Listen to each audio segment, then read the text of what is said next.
Salve, salve cachorrada! Pedro Alves Cabral, Pero vai de caminha. Aqui quem fala é o Camaradinha. E depois de muita preguiça e empurrões com a barriga, finalmente toco pra frente esse projeto e dou início ao primeiro episódio deste humilde podcast. Confiram aí. O Japão é um país que acolhe muitos brasileiros, e isso não é de ontem. Então, estranho seria não haver, mesmo que tímida, uma comunidade que forneça ajuda ou serviços diversos para tornar a estadia geral um pouco mais agradável possível, não é?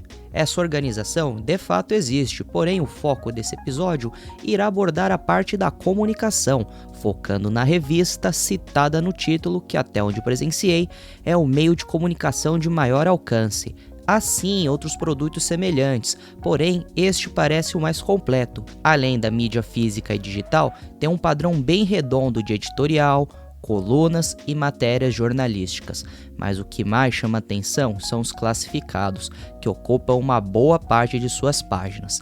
Então, a partir daqui, discorrerei minhas críticas e reflexões. Eventuais méritos e acertos da mesma podem ser encontrados nas próprias mídias físicas e digitais. Dito isso, visto um traje químico... E lá vamos nós! Vamos começar com a edição 522. Envelheça bem. Brasileiros revelam como manter a alma jovem. Essa capa é muito bonita, mas tem uma armadilha. Além do lazer, a matéria também defende que pessoas que trabalharam a vida inteira sigam trabalhando, ou melhor, sendo úteis, mas vem cá, úteis pra quem? Pra patrão encher o bolso com mão de obra barata e ainda se mostrar magnânimo por abrir oportunidade para todos? Esquisito. Porém, é uma clássica peça liberal que nos quer fazer enxergar como resiliência o trabalho na terceira idade, sem levar em conta as diferentes classes sociais e segmento de serviço na qual os nossos idosos estão distribuídos. É o seguinte, meu rei, ou você envelhece bem ou segue trabalhando, não se concilia os dois. Não tem em mãos a matéria, mas lembro de seu subtítulo, que era algo como entregar-se ao ostracismo ou seguir em frente. Mas claro, a capa convenientemente só mostra pessoas se divertindo, que é o que elas deveriam fazer em tempo integral. Por coincidência, vou continuar com a edição anterior, a 521, que diz: não conseguiu emprego? Empreiteiras revelam os motivos para recusar os candidatos. E o texto mostra o aumento do ingresso de outros povos no mercado fabril japonês, com destaque os nepalenses. Em poucas palavras, aumentou a concorrência.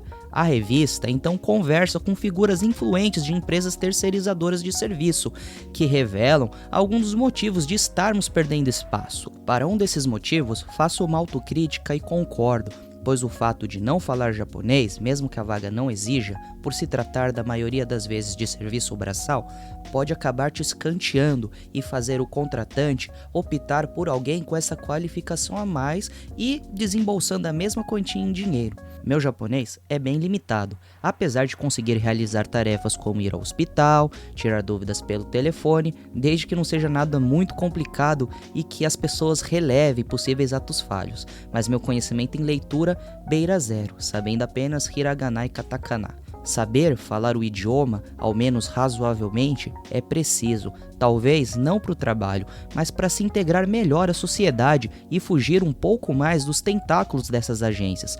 Por consequência, se proteger melhor de quaisquer injustiças que muito provavelmente ocorrem. Enfim, autocrítica feita, o resto não passa de bobagens como falta de empenho, que apenas serve de escada para uma dracônica conclusão de raciocínio onde o entrevistado, em anonimato óbvio, conclui que o trabalhador deve resgatar a dedicação dos nossos antecessores, lá dos anos 80, 90. O que vou ler agora são trechos do texto Trabalhadores Brasileiros no Japão. Reflexões sobre a comunidade em Hamamatsu, escrito pela professora Claudemira Azevedo Ito, que achei no site do Observatório Geográfico da América Latina.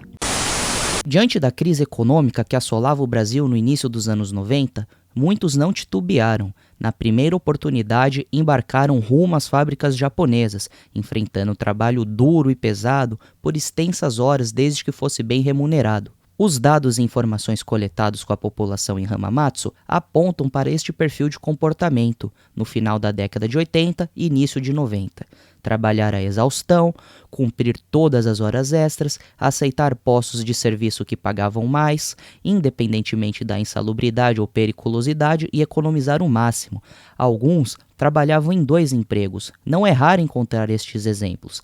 Alguns chegaram a contabilizar mais de 200 horas extras por mês, sem contar que em algumas empresas o sábado não é contabilizado. Em outras, contabiliza-se apenas 1 ou 2 sábados por mês. Os postos de trabalho noturno, pelo desconforto do organismo, é bastante desprezado pelo trabalhador japonês.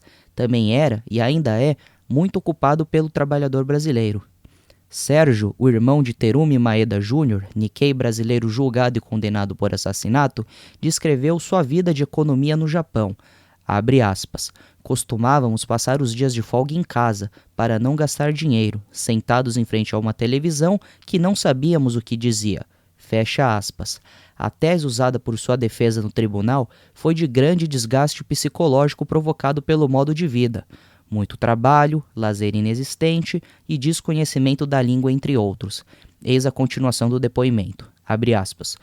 Os problemas da vida diária, em que cada pequena dificuldade se converte em um grande problema quase insolúvel, vão te acabando psicologicamente. A pessoa crê que vai conseguir suportar tudo com força de vontade que temos ao pensar em voltar para casa com uma economia. Fecha aspas. Em relação às terceirizadoras de serviço, há muitos conflitos entre trabalhadores. As reclamações vão desde o cálculo das horas trabalhadas, descontos injustificados no pagamento, omissão em casos de acidente de trabalho, demissão repentina e toda sorte de desmandos com acusações graves que chegam à imprensa, trabalho escravo e retenção de passaporte. Essa, infelizmente, é a realidade de parte dos trabalhadores que buscam conquistar seu sonho através do trabalho nas fábricas japonesas. Seus sonhos acabam sendo frustrados por pessoas e empresas mal intencionadas. Há também denúncias de empresas que funcionam ilegalmente, sem licença para trabalhar com terceirização de mão de obra. Outras demitem e abandonam os trabalhadores em total desrespeito às leis trabalhistas do Japão. Muitos são os casos em que o trabalhador com problemas de saúde é demitido sem aviso prévio ou pagamento de licença-saúde. Simplesmente é levado ao hospital e deixado à própria sorte, sem qualquer assessoria da empreiteira, muitas vezes sem o domínio do idioma, nem sequer entende qual o diagnóstico de seu problema. Nestes casos, sem parentes ou amigos, o trabalhador acaba dependendo da boa vontade de voluntários brasileiros ou japoneses para traduzir o diagnóstico, solicitar ajuda de custo de seguro ou da prefeitura, enfim, para tomar as previdências que possam de alguma forma redundar em mais conforto, segurança ou informação para o paciente. Fim da citação. Isso, meus amigos, é o passado glorioso que esses caras querem que regressemos. Se isso não é brasileiro que detesta brasileiro, eu não sei o que é. Após essa leitura, a única coisa que passa pela minha cabeça é a música Que Tempo Bom, de Taíde e DJ Uno.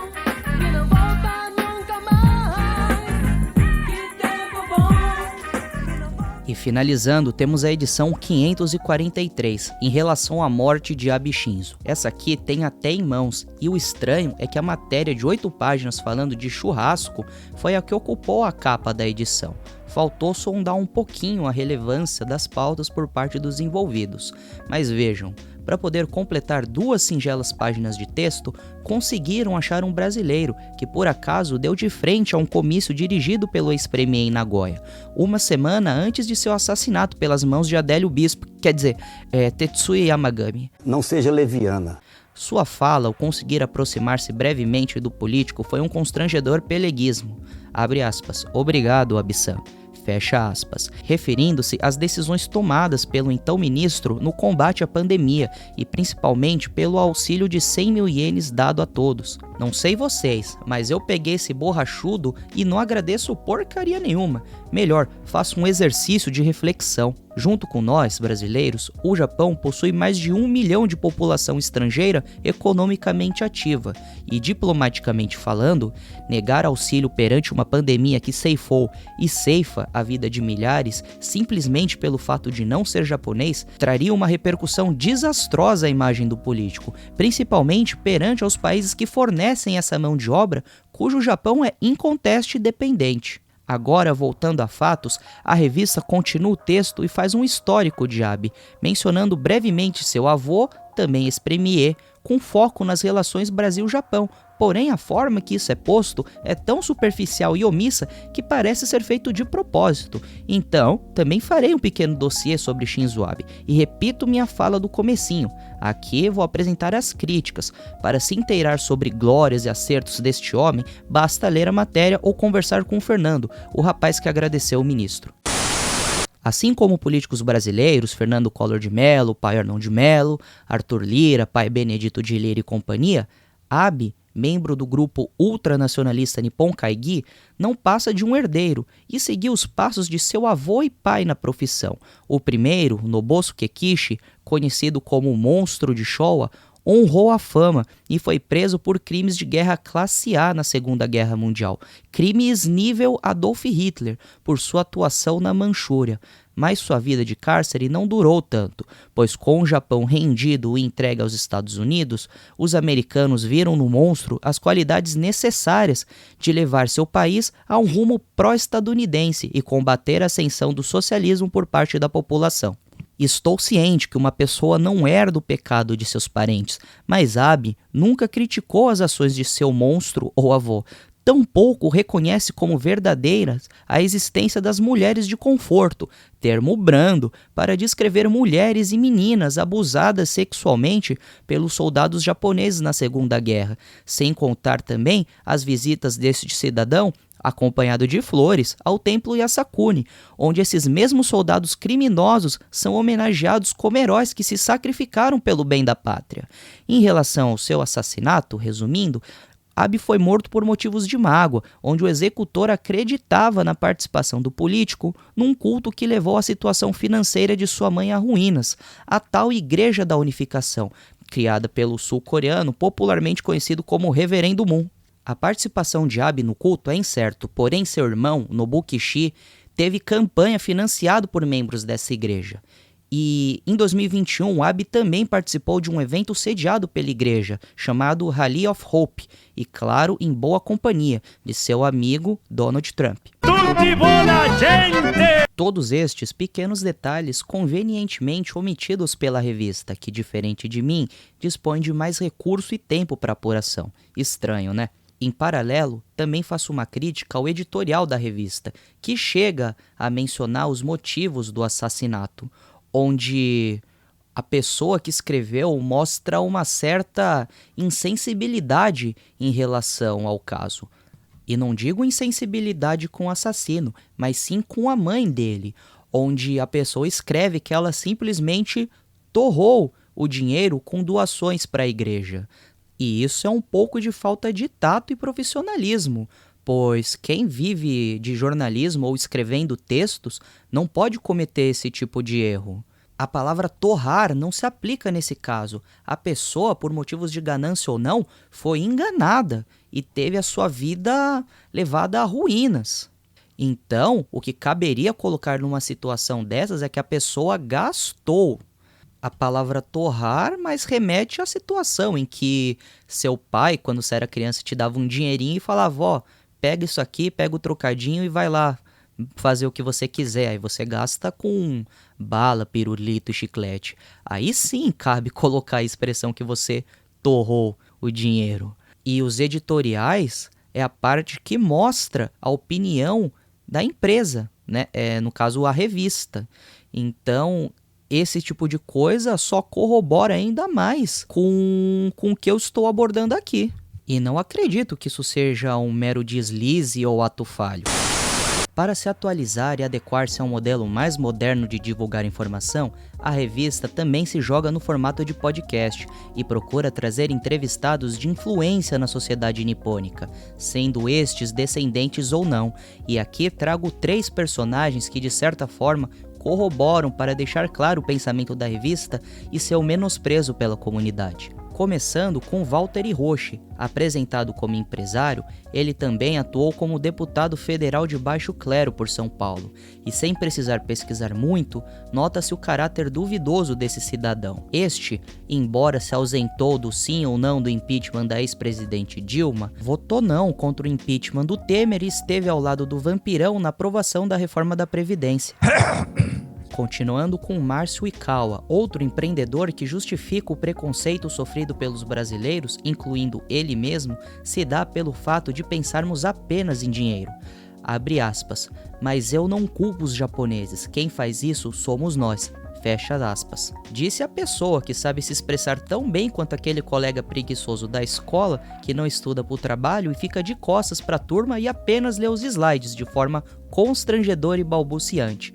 E claro, não podia deixar de mencionar que esse mesmo indivíduo com sérios complexos de vira-lata diz que o brasileiro só pensa em dinheiro, mas em contrapartida, em outro corte da entrevista, diz que ganhou muito dinheiro por fora vendendo carros. Hipocrisia que chama. E finalizando com Walter Saito, outro empresário mais no ramo do agro, que ganha vida vendendo cebolinhas, ingrediente indispensável na culinária japonesa. Walter diz quase ter sido preso por sonegar imposto, e você pode conferir sua resposta no vídeo. Não faço juízo de valor. O que quero chamar a atenção é que a revista sempre faz questão de condenar atitudes errôneas por parte de nós, trabalhadores, na tentativa de moldar uma postura coletiva ideal em seus parâmetros.